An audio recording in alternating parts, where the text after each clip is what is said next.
And thank you for taking the time to join me today to discuss, the matters that plagued you in the media over the last decade or so, and your father, who's not here to defend himself. I know that the media has reported on innuendo, allegations, and charges. That's the whole side of the story that's out there in almost all the media. So in fairness to you, and for balance with you have the stage here today. I'll ask you some hard questions and let you answer them as you will. Let's start off with, if you don't mind, your father, he's a very competitive athlete, and he went on to the top of sport organization or sport administration and was there for a long time, 14 years with the IOC, 16 years with IAAF, which is now, of course, called World Athletics. I correct, not 16 years. He's been vice president 23 years, and he's been president 16 years. So he spent 39 years in IAAF. Okay, so even longer. Yeah. Oh, yeah. He's been there since Montreal, 1976. I remember that. I was very young. Mm-hmm. Tell me from your perspective, because you're the only one who's going to have a son's perspective on Lamine Diack. What was it about him that allowed him to rise to the top of the world in sport organization? What kind of man was he? Okay, Lamine was a man of passion, was, as you say, a competitive athlete. He was a polyvalent sportsman. He played volleyball, he played table tennis, he played basketball, he played football. He was a very good football player. And also an athlete. He was champion of France in long jump in university, but also he was in 1957, from 58, 59, just before the Olympic Games in Rome, the champion of France in long jump with 772 meter. So after being an athlete, he was also a dedicated sports leader in football. He was running a soccer club. He was technical director of the national football team, and he was also later on a minister of sports, like a sports commissioner. So he dedicated all his life to sports through passion, by participation, but also by managing different aspects of the sports in football, athletics, and also the Olympic Committee of Senegal since 1985. So that's how I can resume Lamine. He was a very generous man, very dedicated to his friends, and very loyal. I think Primo Nebbiolo, who was his predecessor in IAAF, can assess about that, because when he was sometime in critical fight with the Anglo-Saxon groups in the IAAF, Lamine was always there to back him up. He was also a good friend of Juan Antonio Samaranch, whom he traveled extensively in Africa, and I can witness that friendship. Samaranch came to celebrate one of the IOC sessions in Senegal in 2001, just before his retirement. So that's how I can resume Lamine. He was a sports leader that dedicated all his life, and all his family was also totally involved into sports. Okay, yeah, it sounds that's a big resume. So obviously he could have retired long before he did. He worked well into his 80s there, and so he must have just had a passion and a love for sport and sport organization. And thank you for illustrating that. So I think my father was about the same age, born in 1939, so close, and was an athlete. And like most sons, you want to follow in the footsteps of your father. So you got into sport organization, or a part of it is certainly marketing with the IAAF. So what about your trajectory? Did you start out in sports as well as an athlete and work your way up? How did that go? Yeah, I actually was first a football player and defender, and then I went into athletics as a sprinter. 60 meter, 80 meter, 100 meter, 4 by 60, 4 by 80, 4 by 100. But I was very good in college sports. I did not go into club sports. I need neither at the national level, neither at the Olympic level. I was just average sportsman. But I had the ability very at a very young age to organize sporting events at the college, and I was able to raise funds, get administration permits, and all that to get to organize sporting events at a very early age. So that's really how I can resume. And I met Peter Sprogis and Craig Thompson of ISL Marketing in 1989 during the World Cup in athletics in Barcelona. When I was checking out of the hotel, and that's how my life changed. And they asked me to come and get interview in ISL Marketing in Switzerland.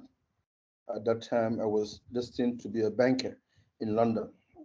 I was doing some internship in a bank in London, but I left banking. I came into sports marketing as early as 1990, and I learned all my skills in sports marketing, working with those great guys in ISL, Peter Sprogis, Craig Thompson, Andrew Craig, Stephen Dixon, and Jean-Marie Weber. So, and through that training, that took me almost 6 years, I was able in 1997 to set up my own sports marketing company in South Africa in 1997 in April. That's how I definitely stayed in Africa until 2007 when my father asked me to come and join him to support him with the marketing of IAAF. But before that, most of my work, 85%, was into football marketing. I organized Oh, African Cup of Nation in South Africa, in Burkina Faso. I organized it in Mali, in Nigeria, and I also accompanied a lot of African football team to the World Cup back in 1998 with Nigeria and South Africa in Paris, and the World Cup in France, and then in 2002 I accompanied my own country, Senegal, to a legendary and historic World Cup when we beat France on the opening game of the World Cup in 2002 in Seoul, Korea. That's how, because of my work extensively in the emerging market like Qatar, I organized the FIFA World Youth Championship back in 1995. I did it also in 1999 in Nigeria. So that's basically how far I go into sports marketing. But my road crossed Lamine's career back in 1990 when we had what we call the Mobile Pan-African Athletics Project. It was involving a series of national championship in athletics plus the African Athletics Championship, sponsored by Mobil Oil Corporation, a US company. That was one of the main sponsors of the IAAF through the IAAF Mobile Grand Prix, which was what we call the Golden League.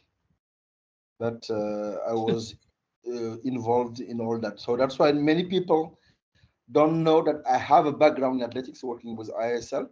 I organized the IAAF Grand Prix final in Paris in 1994 during the IOC Olympic Congress of 1994. So Papa Jack did not come into athletics just because Lamine is his father.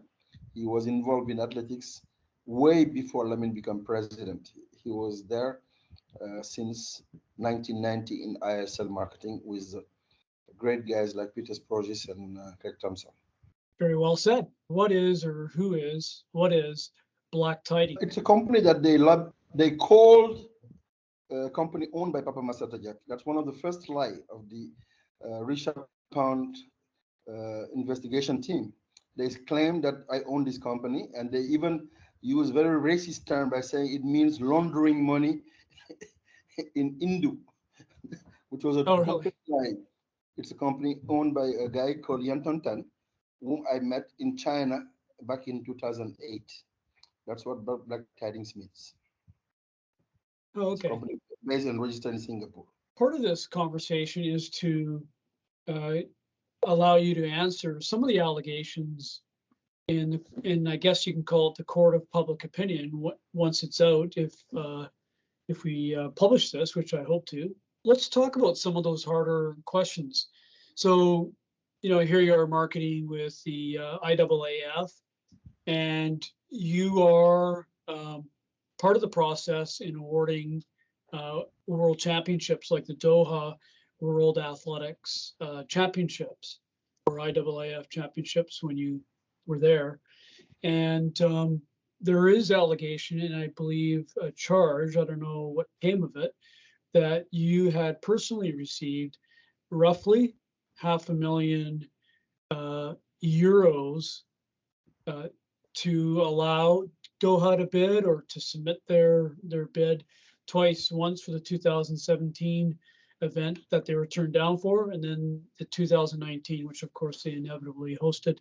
So what is your answer to that? My answer to that is very simple. First of all, at the Paris investigation, we first noticed that WADA investigation team went beyond his mandate. A World Anti-Doping Agency has no legal background, no legal basis to investigate the awarding of World Championship. It's not in the Olympic Charter. It's not in the WADA code. It's nowhere to be seen. But by pure lies and allegations, again, just to tarnish the image of Lamine Diack, they say that he was bribed to award World Championship. Sorry, it was a process. There was an evaluation team led by Lord Sebastian Coe for the awarding of the World Championship. The first one in 2017, Doha was beaten by London because Lamine Diack supported the remaining of the track in London, because as you remember, the London track was supposed to be scrapped after the Olympics to be given to a football team called West Ham. But Lamine Diack went to England to even challenge President Jack Robb, who was saying, we're not supporting white elephants into any after the Olympic Games. Lamine supported London openly. So how can Lamine go to London, met the Prime Minister of the United Kingdom, and state openly in the press, I want the track to remain after the Olympics. If London bids for any World Championship, we will award it to London. After that, they say that he was bribed by Qatar to award the World Championship. That is totally inconsistent. Even Mike Lee, who was running the presidential campaign of Sebastian Coe, he's late now, of Vero Communications, he was supporting West Ham to win the right to get the football pitch. So that's what I first want to give as a historical background. As far as Qatar is involved, I want to remain very consistent with all I have said to the IAAF Council members, which I will wrote a letter on the 12th of December. I said, I work with Qatar since 1995.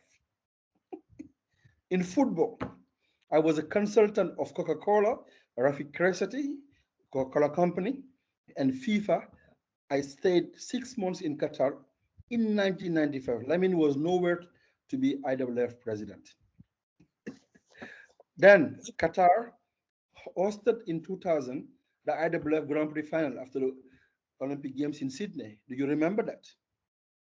So after that, Qatar had a permanent IAAF Super Grand Prix, which I'm the first one to organize it back in 1997 with Mobil Oil sponsorship. To show you have to know my responsibility into it, but they don't investigate. This is an opportunity to tell them who am I, how do I go back with Qatar. I don't need to be bribed by Qatar. I've been organizing events with Qatar since 1995 in football. In tennis, the ATP ExxonMobil tennis tournament, the first sponsorship agreement was signed by Papa Massata Diack as a consultant. for the title sponsorship of the tennis tournament. So my relationship with Qatar has nothing to do with Lamine or with IAAF. It goes a long way before. Qatar was beaten by London. London in 2015 was beaten by Beijing. They even withdrew because they could not guarantee the remaining of the track after the Olympics. Sebastian Coe came to look for support of President Diack to talk to his prime minister and the government and the mayor of London for the track to remain. And that's how London got the World Championship, because Doha, in terms of economic incentive, had almost a $200 million package for the IAAF to get the World Championship, and they got beaten. So how can, if we were just looking at the economic interest of our pocket, how can we decline a $200 million incentive package by Qatar in 2017? At the council meeting, in front of everybody, President Diack told them, why can't we make a compromise? If you bid, if somebody lose, he will get the next one, 2019. The guy of Qatar refused. Sheikh Saud bin Abdurrahman Al Thani, the QOC General Secretary. Then President Diack said, let's go to the vote. They lost against London. Even I heard of some brown envelope were distributed and thinking like that, and which is again something substantiated by Sebastian Coe to add the president of UK Athletics made a declaration. It was reported by Guardian. And all those allegations, there is no proof of those allegations. What you just said to me right now about $500, show me a transfer or show me a wire or a movie or a film where that such amount was given to Papa Massata Diack or to Lamine. Hey, if we don't have it, we don't have it. So that's why I totally reject those allegations. They are unsubstantiated. They've been reported repeatedly just to tarnish the reputation and to try to give credit to the investigation by WADA. But WADA went beyond his mandate. WADA was supposed to just investigate about corruption on doping cases in Russia. But they say awarding of Olympic Games, awarding of World Championship, sponsorship contract. Have you ever seen a federation investigated by the IOC on their sponsorship contract or the investigation? Nothing. I think the investigation that went to Paris was totally biased from the beginning. Unfortunately, Lamine did not fight it as he should have fought it. That's the only thing I can say. Okay. Nothing on Qatar. So let me ask you, you posted on Twitter a handwritten letter by Sebastian Coe to your father, complimenting him before Sebastian Coe became president. Also, the media had put out at one point saying, ban Russia. And Sebastian Coe had campaigned, so it must have been around the same time, campaigned on, hey, we're not banning Russia. So he becomes president, and your father gets charged and more, and Russia gets banned. So is there a side to Lord Sebastian Coe that perhaps we don't know about that you do, based on those incidents? First of all, he knew everything about Russia, unless what he claimed that he didn't know anything about Russia. He lied to the British Parliament with Sir Craig Ready when they said, we first heard about Russia or doping in Russia when we saw it on ARD TV show on the 6th of December 2014. So I think that's what needs to be said. Those two sports leaders need to resign. They are lying. Because Ready and Coe. Ready and Coe. They lied in front of the British Parliament, but nobody is ready to challenge that, because I gave you a letter sent by, I sent it on Twitter by Craig Ready, that on the 7th of November, he reported the Russian doping cases after a discussion that he had on the 19th of September 2014 with the Russian Deputy Sports Minister, Yuri Nagorny and Natalia Zelenova. So Seb Coe was reported by David Bedford, the London Marathon runner, that on July 2014, the complaint that was filed to Ethics Commission was sent to Sebastian Coe. He claimed, oh, I did not open it. I just sent it to Michael Beloff. While he said to the British Parliament, I first heard of it during the TV show. That shows to you that those guys totally use these Russian doping cases for other purposes, to tarnish Lamine Diack's reputation, to try to lay down the presidential campaign, because Sebastian Coe, as you know, declared his candidature in L'Equipe, a French magazine, on the 27th of November 2014. Just 3 days after, the same French paper was making an article, Did Russia Corrupt the IAAF? And 3 people were mentioned in that article. Valentin Barhaneshev, the IAAF treasurer, president of the Russian Athletic Federation; Habib Cissé, the lawyer of the president, Lamine Diack, French lawyer, and Papa Massata Diack. Just by pure mistake. I'm sure it's a coincidence in your language. The same paper that he used to declare his candidature, the very same paper he used to start the campaign against Russia. And on the 9th of December, in front of everybody in Monaco, Sebastian Coe was already asking for Russia to be excluded from the IAAF. And there was no investigation. He stated openly. Everybody was at the IOC session in Monaco when he declared that. So from African journalists called me and say, what's going on? Sebastian Coe is attacking Russia openly, while he was not even president. So his presidential campaign was based on this doping in Russia, and he got the help of Craig Reddy, Richard Pound, Richard McLaren, all those stupid guys that were there to just try to create the impression that Russia is the devil to be killed into this doping, anti-doping campaign. And unfortunately, they thought that we were stupid, we will not understand what they're doing. Lamine knew everything. Lamine knew what was going on. He knew that it was linked to the presidential campaign, and he knew is one of the tactics of Mike Lee, who has that reputation of going under the belt. In the UK political environment, everybody knows Mike Lee. He used to work for Tony Blair in the labor department. So I think the Russia doping case was used by Lord Coe. You saw the note that he made on his paper to Lamine. Oh, we have to protect our world championship. The image of the world championship should not be deteriorated and compared to London 2012. The article were in British papers, Daily Mail, 6th of July, 2013, with Martha Kellner and Nick Harris. He didn't have to go, would he?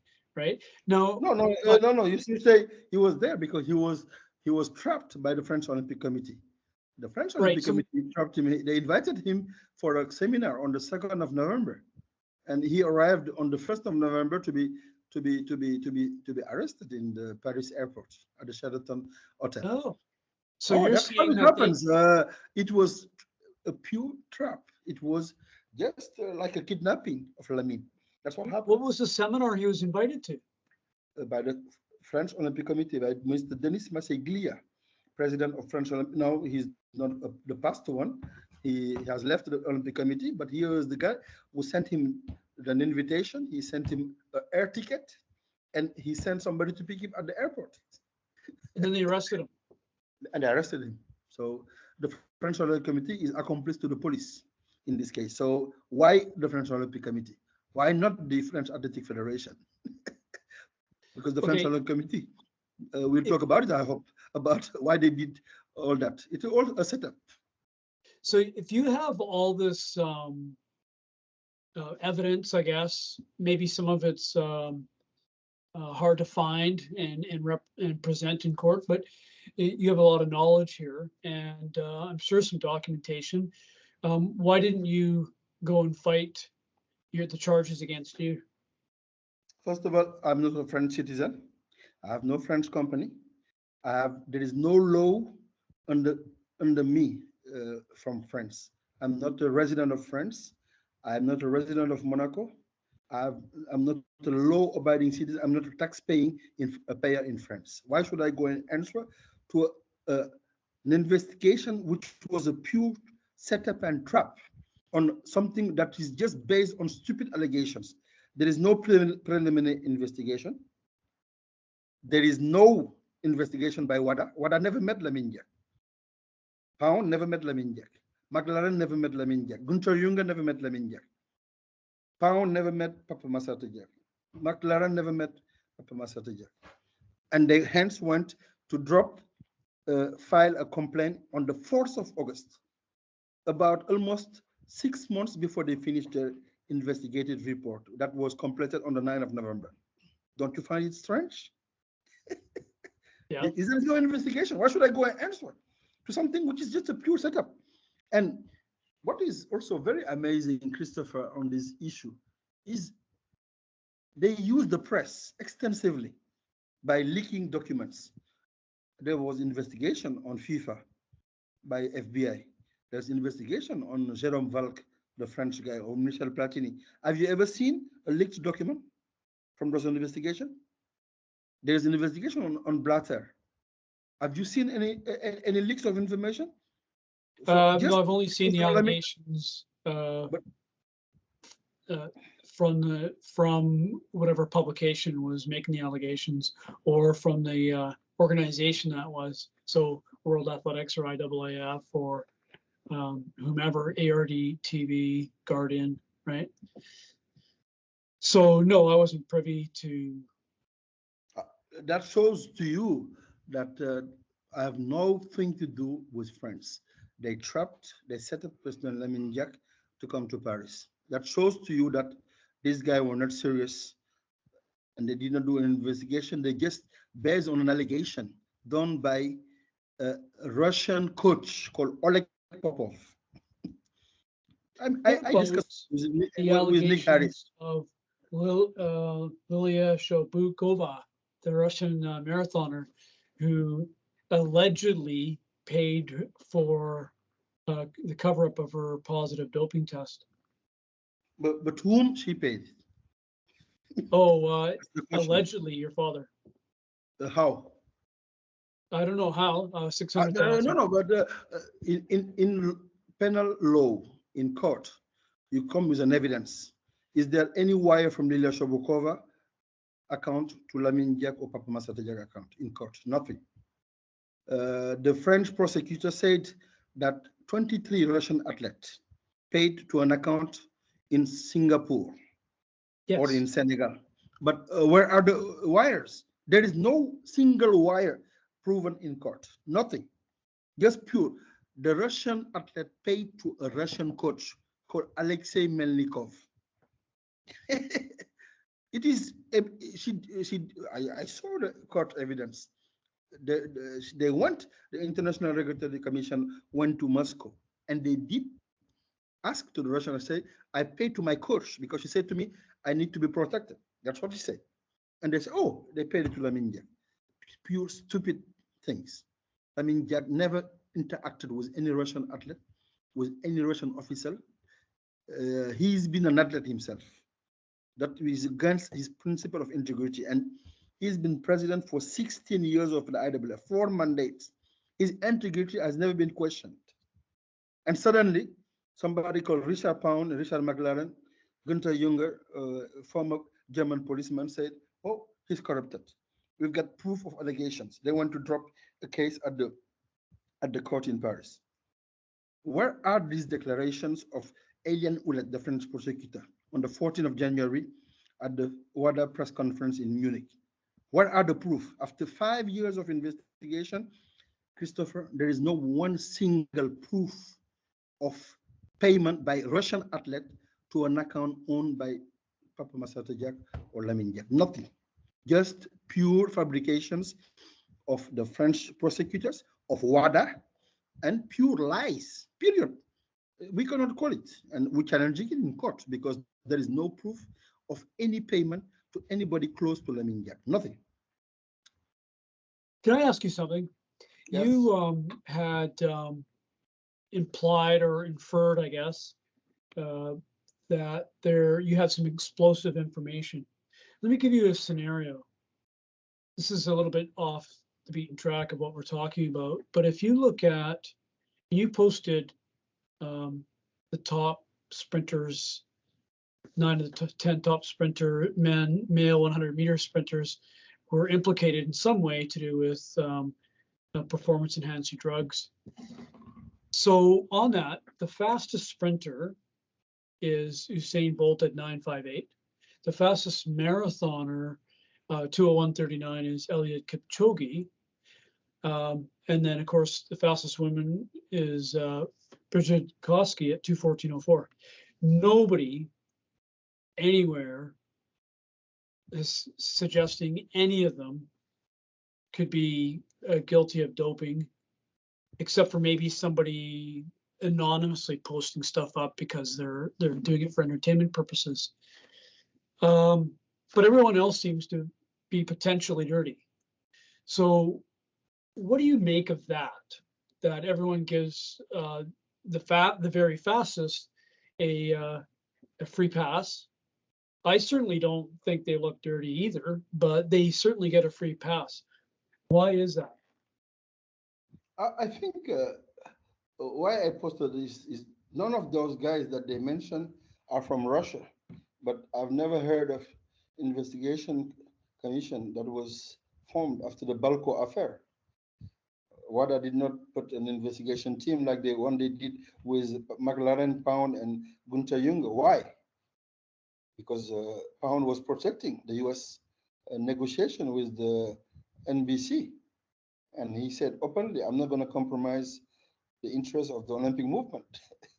When they asked so you have the fastest as your goose that laid the golden egg, so to speak, and you don't want to, that old nursery rhyme. I think in February 2015, Craig Reddy and Sebastian Coe were campaigning in Jamaica. I published something from the Gleaner. They arrived in February 2015 in the presidential campaign. Craig Reddy supporting. Do you think he will come and ask for Usain Bolt to be one of the ambassadors of Sebastian Coe campaign? At the same time, WADA to launch an investigation on Jamaica? So it doesn't make sense. Burning a bridge. And both all those countries are from the Commonwealth. So the Commonwealth country don't attack a Commonwealth country. But it's easy to attack Russia or to attack Ethiopia or attack Kenya or attack Morocco or Greece. But nobody will attack a Commonwealth country under the guidance of Sir Craig Reddy, who's paying for the investigation. So let me ask you then, when you suggest that Russia, I mean, there's overwhelming evidence. You've got Dr. Gregory Rodchenkov writing the Rodchenkov affair, and you have the young whistleblowers writing the Russian affair, and you have the documentary to do, and hidden camera footage. I mean, you can't get any hotter evidence than that. So would you suggest that Russia does not have or has not had systematic doping at any time? I totally reject that statement made by Mr. Professor McLaren when he said 1,000 athletes in 30 sports were involved into systematic doping scandal in Russia.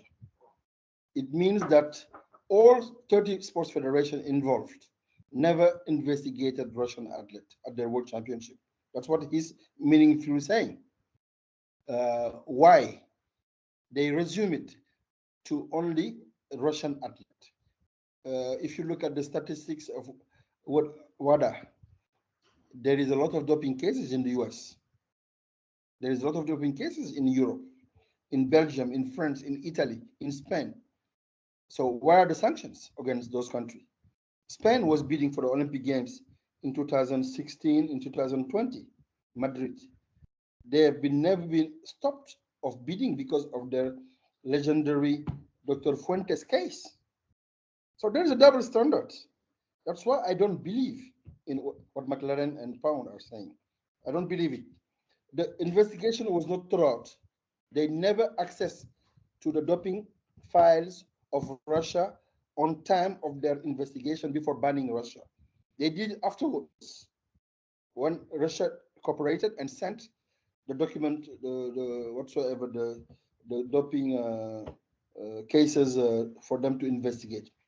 But how can you exclude a country preventively without doing a proper investigation? That's what the method that Russia admitted that they do have doping problem, but now after being excluded, after being banned from everywhere in all this investigation, explosive investigation, how come Russia terminated in good standing at the Rio Olympic Games? How come Russia terminated good in Pyeongchang at the Olympic Games? How come Russia terminated in good standing in Tokyo? And you're telling me they're doped. So I don't believe in those statements. All big nations have doping problems. USA used to have it in the I think 90s. the key word though is systematic. So you have Systematic. We have the same problem in Kenya. Kenya had a lot of doping cases, but it doesn't mean it's systematic. Individual cases, I can believe. But we started with 23 cases back in 1995 with the investigation. Suddenly, in 2016, Mr. McLaren come and say 1,000 athletes in 30 sports. And people just buy into it. Oh yeah, he's right. Everybody in Russia is doped. No, come on. It means that no sports federation in the world has been doing doping tests for 5 years. Nobody. It's impossible, Christopher. 30 sports means all the sports admitted a Russian doped athlete. That's what they're saying. I'm sorry, it's a pure lie. In London 2012, there was a doping test done in everybody. IAAF has been doing most doping tests than any other sports federation in the world. So here's a question. The budget of the IAAF in doping was not matched even by FIFA, by any international federation. And they had a medical department composed of 12 competent people that was given the right to investigate.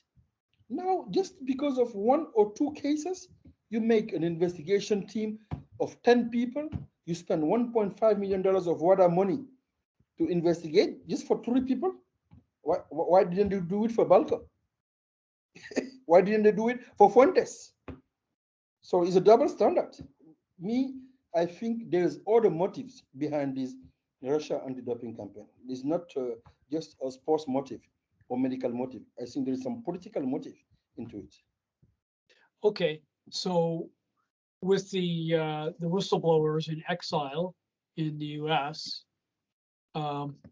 writing the 2 books, and the video footage, and the firings, and the data manipulation from the mainframe computer, and all that went on, is that standard of cheating doesn't appear to be anywhere else. It seems to be systematic. I wish they would have done the same work with the Nike Oregon project and Salazar. But he's not coaching anymore. But no, because he's a friend of Sebastian Coe. They find a way of sneaking him out, look at another motive, like they did in Lance Armstrong case. But why that thorough investigation is not done in Nike Oregon project? Because it touched some Mo Farah and some British athletes that were training with him. So you should not do double standards.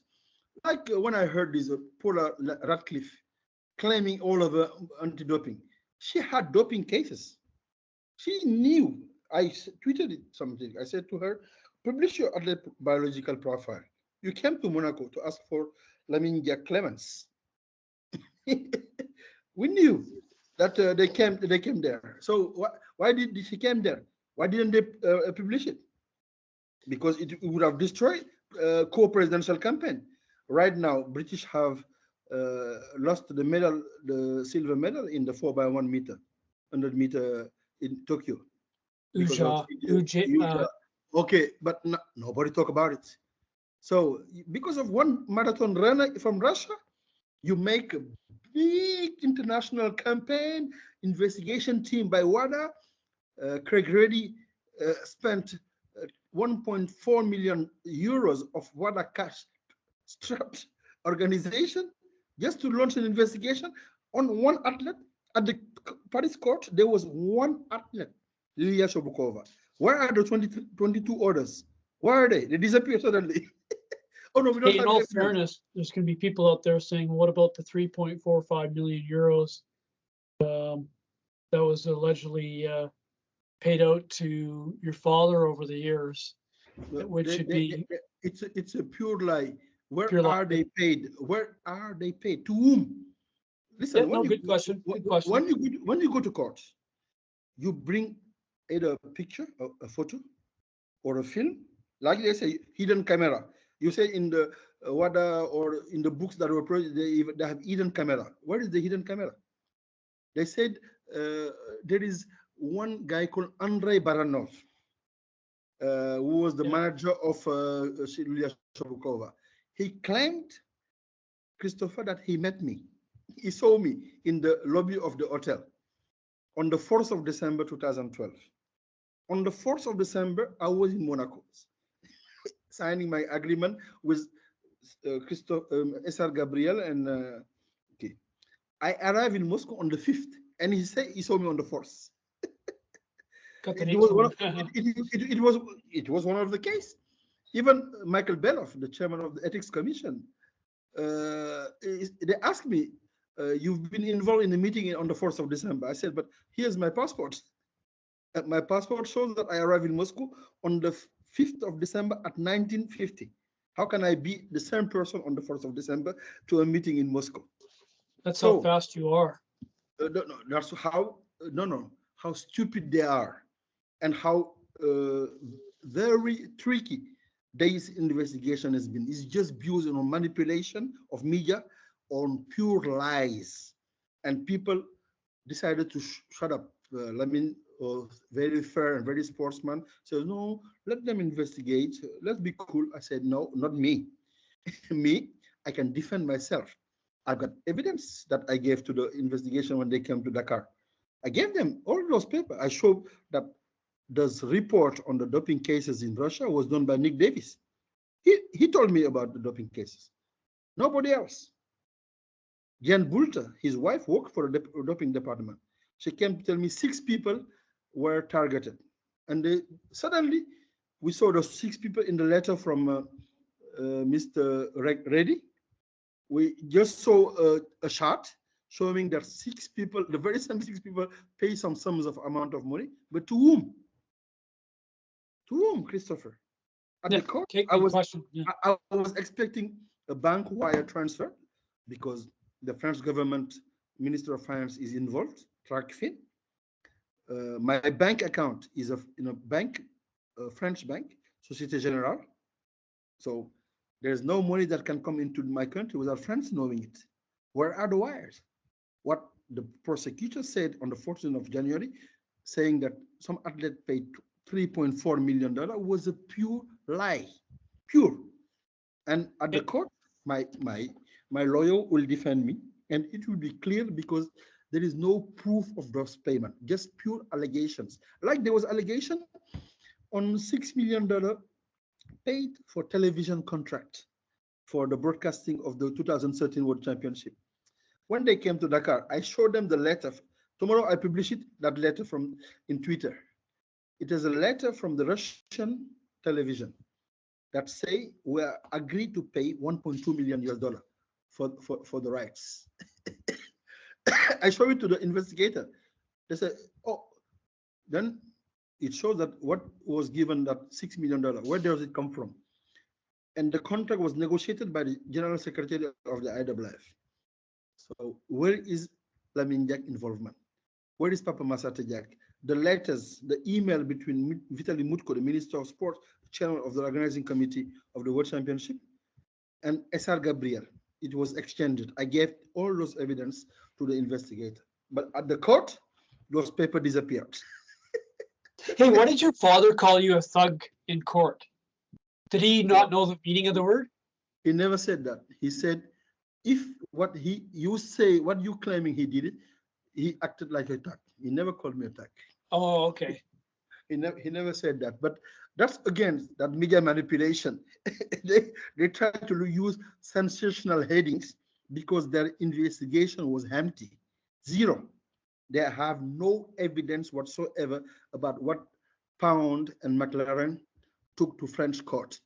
And at the court, the name of Pound and McLaren disappears.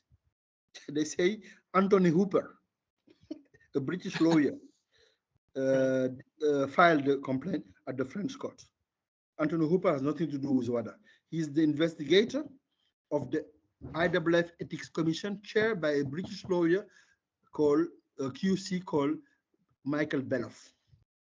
Anthony Hooper has nothing to do with WADA, has nothing to do with the WADA investigation team. But at the court on June 2020, they say, oh, WADA president, bracket, Anthony Hooper, filed the complaint. So the name of Pound disappeared. So I published on Twitter immediately the letter Pound to the prosecutor on the 4th of August. That's what I am saying to you. I could have done this interview long ago. But for me, oh, that's not necessary. We'll go to court. At the court, all these allegations will come with a proof. Because after 5 years of investigation, after returning Lamine for 5 years, 7 months in Paris, there is no evidence. Oh, suddenly, oh, there is some allegations. Oh, email. Email is not a proof. You have to get hard evidence when you accuse somebody of being corrupted. You have to get. Well, you know what you're doing here is you're putting it incumbent upon them, you know, all the above that you've mentioned and that I've mentioned, to come up with some proof for these allegations. It's now in the public domain, or can be in the public domain if we publish this, which again I hope to.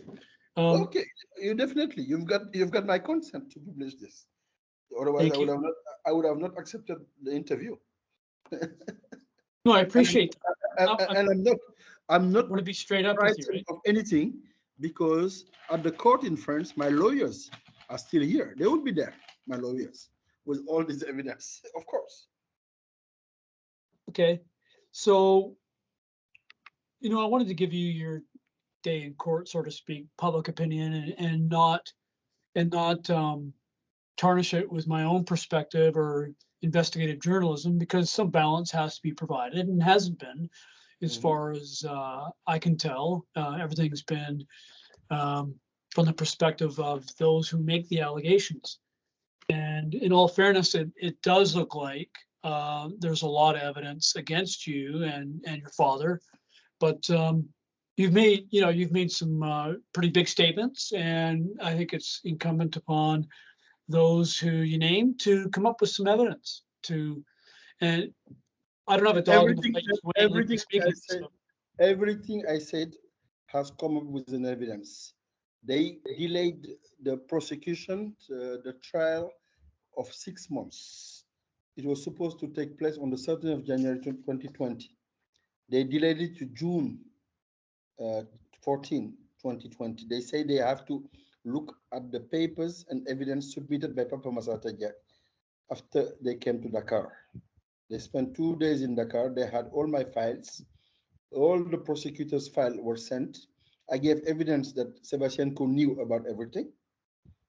I showed them emails sent by Nick Davis about co-acceptance to go to Russia to make a press conference. I showed them pictures. I gave all those evidence, but they did not use it at the trial. They did not use it. They just put it aside because it destroys all the allegation, and they need to go to a trial because they cannot keep somebody for 6 years and just don't go to trial.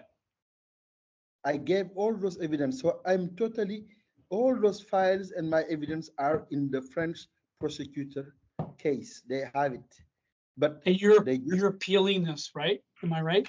Of course. When's that going to happen? Do you know? I don't know, end of the year, but definitely this matter I will follow it all my life. There's definitely no way I'm going to make any compromise to the IAAF, the IOC, or WADA on their allegation against me or my father. My father is late now. His action is over. But for as far as I'm concerned, everything it will take to clear this matter, we will do it. It means a 10 years fight. It will be a 10-year fight. But there is no compromise. Your family fought pretty hard to get your father out of French prison to come home to spend his last time in Senegal, didn't they? Yeah, I think it was something that needed to be done. Since France didn't want to have any humanitarian attitude, Sepp Blatter is in the investigation for 5, 6 years. He's still moving around. Michel Platini has been free to investigate. Even the French president Sarkozy has been condemned. He's got many court cases, but he's still flying all over. He's in the board of many. So I think the attitude of French was just a racist attitude because of black people. They don't like us. They're treated like a piece of shit. But as far as I'm concerned, they don't like Russians either. The Russians are white. and they don't like Arabs. They don't like Nasser Al-Khalifi of the Paris Saint-Germain of QSI. They accuse him of being a corrupter. And the very same guy is the chairman of UEFA of UEFA clubs committee, and is also the chairman of Paris Saint-Germain. So, but nobody touched French citizen, nobody touched American citizen, nobody touched Canadian citizen, nobody touched British citizen. Everybody else is corrupted except we the white guys. That's what is the reality of this matter. I don't know. White people are getting busted. I mean, I've not seen it often. I've not seen it often. I'm in sports marketing for 30 years, Christopher. I'm not a young chap anymore. I know what's going on sports politics. It's a double standard. Okay. So when we go back to the question of remember the 9 and the 10 top sprinters are implicated, but the fastest isn't, Usain Bolt. And, many marathon, Wilson Kipsang is a good example. Won some marathon majors, won the series the one year, won New York, gets busted. But Kipchoge and Bekele don't, and they're 201.39, 201.41. And again, I'm not a fan of theirs. I think they're great athletes. But how is it that the top are they're not white, and they're the top athletes, and they're not? Is it about the case of the golden goose? They don't want to, the goose who lays the golden egg, they don't want to disturb that? I don't think so. Christopher, I was in 2002 in Kingston, Jamaica, during the World Junior Championship. I was there for 17 days. I was with Natalie, one of my colleagues in the IAAF, coming to help there. I saw Usain Bolt running all the series, the semi-final and the final. I saw a future Olympic champion at the young age, and they got fortunate to have a high performance training center that was financed by Lamine Diack. Lamine Diack helped all those countries in the Caribbean by having a high performance training center in Kingston. And they got trained by the local coaches, and this guy did a great job over the years. Nobody can question. That's true. You know what? That is one thing. I saw fast all his life. the same with Amin Cham, which is a 400-meter runner in Edmonton. She won the gold medal. She was trained here in Dakar by a French coach called Hervé Stéphan. So she won after so many years of sacrifices. We cannot accuse those people of being dumped. Those guys, they sweat their ass for many years to get to where they are. They come from poor backgrounds. They wanted to make an impact. Now, after making this impact, nobody can question their integrity, saying that they are the golden goose. Nobody want to investigate them. No, sorry. Usain Bolt has been tested 200,000 times all over the world by all meetings. Nothing can be said about Usain Bolt. He was a raw material. something that was really meant for athletics, and it was something which we all should celebrate as a legend and nobody should question. Look at what happened to Justin Gatlin. Look at what happened to Tyson Gay. Look at what happened to Marion Jones. We have They so did many. test, well, Marion didn't test positive, but the other two did. Yeah, Gatlin and all of Gay. no, Marian was even sacked, I think, and went to jail.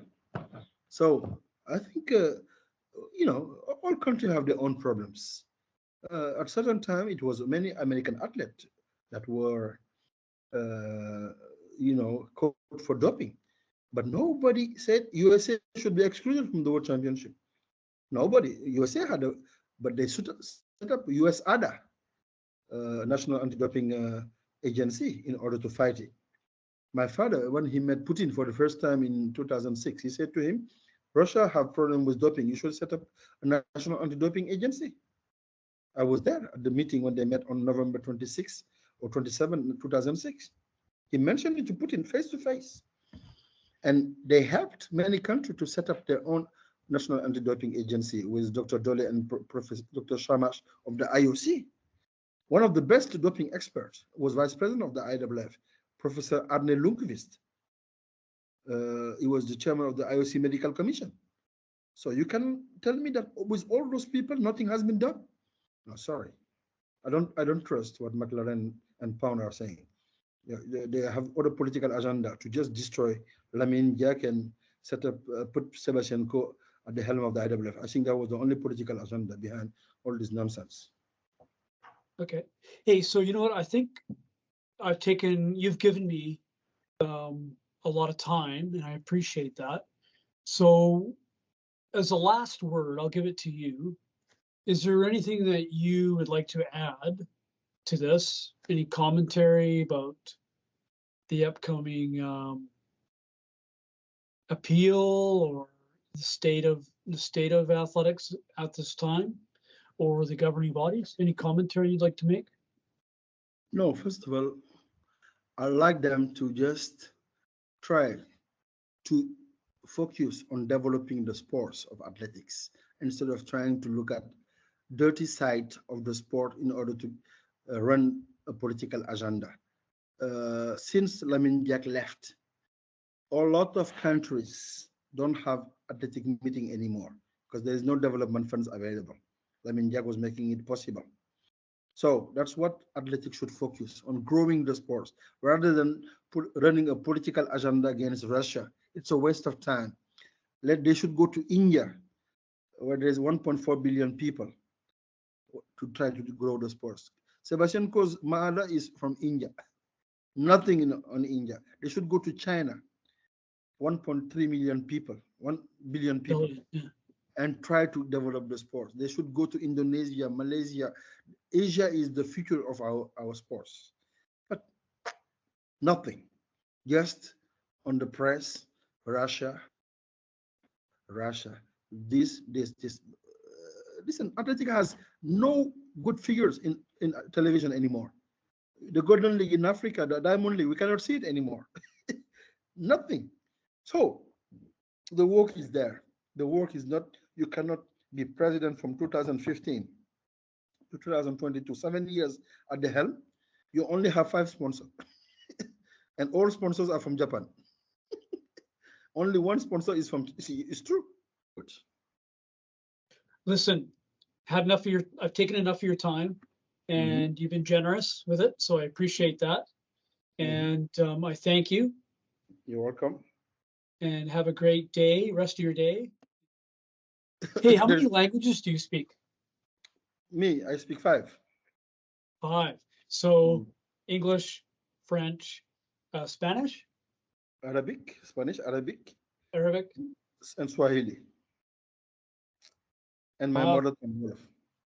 See, in North America, we speak 1, maybe 2. Me, I speak 5. I've been traveling around the world from 1974 to 2016. So I've been going over 120 countries. So I've traveled the world.